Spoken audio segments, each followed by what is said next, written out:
Pemirsa, vonis hakim kepada 4 terdakwa di kasus Sambo lebih berat dari tuntutan jaksa, bahkan Sambo divonis hukuman mati dan Putri divonis hukuman 20 tahun penjara. Untuk membahasnya kami sudah terhubung bersama Aan Eko Widiarto, pakar hukum pidana Universitas Brawijaya. Selamat sore Pak Aan. Selamat sore Pak Stefani. Baik, Pak Aan, kalau melihat fakta bahwa vonis para terdakwa ini lebih berat dari tuntutan jaksa, bahkan Putri ini vonisnya lebih dari 2 kali lipat dari tuntutan jaksa.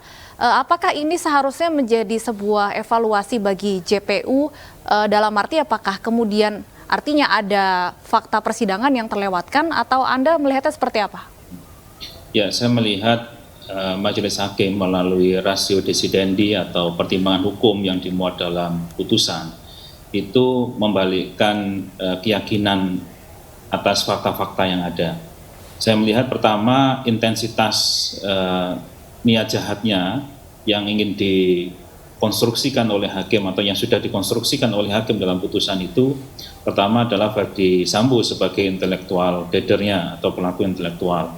Kemudian Verdi Sambo ini menurut analisis hakim dalam pertimbangannya karena hasutan atau karena masukan sang istri, sehingga posisi istri atau PC itu menjadi berat juga intensitasnya. Jadi berdasarkan informasi analisis hakim adalah karena sakit hati dari sang istri disampaikan kepada suaminya, kemudian suami melakukan suatu perencanaan pembunuhan. Nah, ini yang intensitas kedua putrinya. Kemudian yang ketiga adalah Kuat Ma'ruf, ya KM. Dalam hal ini KM selalu mengikuti proses ini. Dia mulai dari awal di Magelang disampaikan yang duri dalam rumah tangga, kemudian minta untuk menghubungi sang suami, itu ada peran-peran Kuat Ma'ruf sampai ke tingkat eksekusinya di Duren 3, menutup pintu dan sebagainya. Sehingga menurut hakim, intensitas ini lebih tinggi. Sementara di dalam tuntutan JPU, kita tidak melihat itu. Kita melihat di JPU itu perannya datar-datar saja. Kuat Ma'ruf datar, kemudian Ricky Rizal datar, sehingga dipersamakan. Putri juga sama datar, sehingga ketiganya sama tuntutannya. Tapi kalau di putusan hakim ini ada gradasi yang bisa kita lihat. Nah, akhirnya sampai kepada Ricky Rizal ini yang gradasi keempat begitu, sehingga ya wajar kemudian lebih rendah daripada Kuat Ma'ruf, lebih rendah dari PC dan lebih rendah dari FS. Nah, ini gradasi yang dibangun. Nah, sepertinya ini kalau kita melihat ini ya perkembangan dari konstruksi yang dibangun oleh hakim, semakin ke sini atau kemungkinan besok akhirnya itu adalah semakin rendah yang diberikan kepada Eliezer. Dan ya semoga itu terjadi karena masyarakat Indonesia sedang menantikan bahwa keadilan bisa tegak, kejujuran bisa dipertahankan gitu. Baik.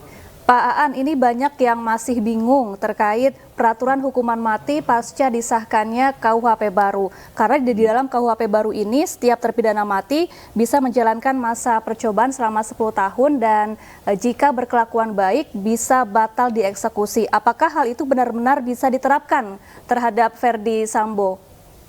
Ya, tentunya dengan melihat ketentuan ya di dalam Undang-Undang 1 tahun 2023, Kitab Undang-Undang Hukum Pidana yang nanti akan berlaku 3 tahun lagi, ini ketentuannya. Kita tidak hanya bisa serta-merta melihat di pasal yang 100-an, ya saya bilang 100-an karena di situ ada beberapa pasal yang terkait. Tapi kita perlu melihat ketentuan dalam pasal 616. Ya. Dalam ketentuan pasal 616 di Undang-Undang 1 2023 tentang KUHP, disebutkan bahwa pada saat undang-undang ini mulai berlaku, tindak pidana yang sedang dalam proses peradilan menggunakan ketentuan undang-undang ini. Kecuali undang-undang yang mengatur tindak pidana tersebut lebih menguntungkan bagi tersangka atau terdakwa. Dari ketentuan ini bisa kita ambil makna bahwasannya kalau ini sampai nanti akhir persidangan tidak sampai 3 tahun, ya sekarang 2023, 3 tahun lagi 2026 gitu, maka ya masih belum diberlakukan ya ketentuan yang ada di dalam pasal 100 ya di Undang-Undang 1 2023. Nah, tapi kalau misalnya masih belum selesai, tapi tentunya ya mungkin jarang ya karena Kalau pidana itu bisa cepat karena menyangkut soal penjara.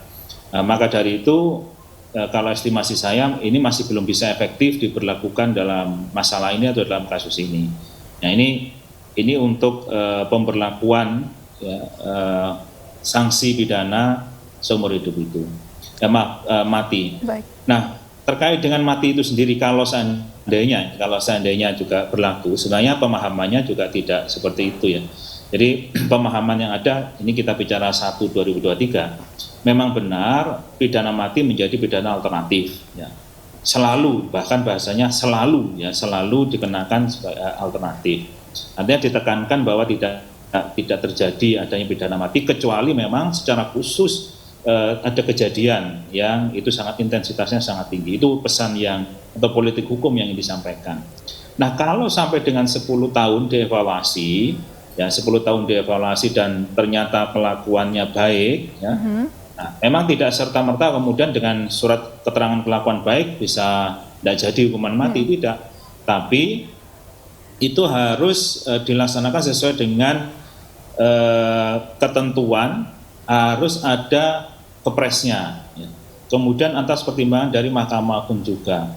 Nah, kalau kemudian tidak lolos dalam evaluasi ya bisa saja nanti dikenakan hukuman mati. Tapi kalau misalnya tidak lolos evaluasi sampai kemudian 10 tahun lagi berarti hitungannya 20 tahun misalnya gitu. Nah itu baru bisa dievaluasi lagi, tidak jadi dihukum mati ya kalau misalnya itu lolos untuk evaluasi yang kedua. Nah, tapi kalau nggak lolos ya ada kemungkinan dihukum mati. Jadi semangatnya memang untuk yang ke depan melihat perkembangan apakah seseorang itu bertobat atau tidak. Nah, karena memang tujuan pemidanaan yang dianut oleh KUHP baru kita itu bukan retributif. Kalau retributif itu adalah balas dendam. Ya, karena membunuh kemudian dibunuh. Itu bukan itu sebenarnya. Saya melihat tujuannya lebih ke social defense ya untuk melindungi masyarakat. Dalam intensitas tertentu memang diperlukan. Pak Aan, jadi kesimpulannya kecil kemungkinan KUHP baru ini akan berpengaruh terhadap vonis mati terhadap Verdi Sambo? Ya, menurut saya begitu. Kalau melihat dalam vonis hari ini, Ricky Rizal dan Kuatmaruf tadi sempat disinggung sedikit. Vonis Ricky Rizal yang adalah seorang polisi justru lebih rendah dari Kuatmaruf yang divonis 15 tahun penjara. Analisa Anda seperti apa, Pak Aan? Ya, saya melihat hakim lebih menitik beratkan bahwasanya posisi Ricky Rizal itu adalah dalam konteks mempersulit ya, pemeriksaan, sehingga dikenakan lebih tinggi daripada tuntutan jaksa. Tapi kenapa lebih rendah daripada Kuatmaruf? Karena intensitas dalam meeting of mind-nya melakukan tindak pidana pembunuhan berencana ini tidak seinten Kuatmaruf. Pertama, Ricky Rizal itu sempat menolak. Ketika diminta untuk backup kalau melawan tembak. Ricky Rizal mengatakan saya tidak kuat mental jenderal. Jadi dia dalam posisi sadar ya, sudah di depan mengambil resiko berhadapan-hadapan dengan jenderalnya. Dia berani menolak sang jenderal. Ya untungnya jenderal tidak marah, misalnya gitu. Tapi kalau marah bisa saja dia ditembak, misalnya karena dia dalam relasi kuasa. Tapi dia mengatakan itu, dia tidak. Tapi yang menjadi persoalan hanya mengapa tetap dihukum, ya karena tidak menyampaikan ya, kepada Eliezer misalnya, tidak terus terang dan dalam persidangan berbelit-belit. Baik, terima kasih Pak Aan Eko Widiarto, pakar hukum pidana dari Universitas Brawijaya telah bergabung bersama kami di iNews Sore.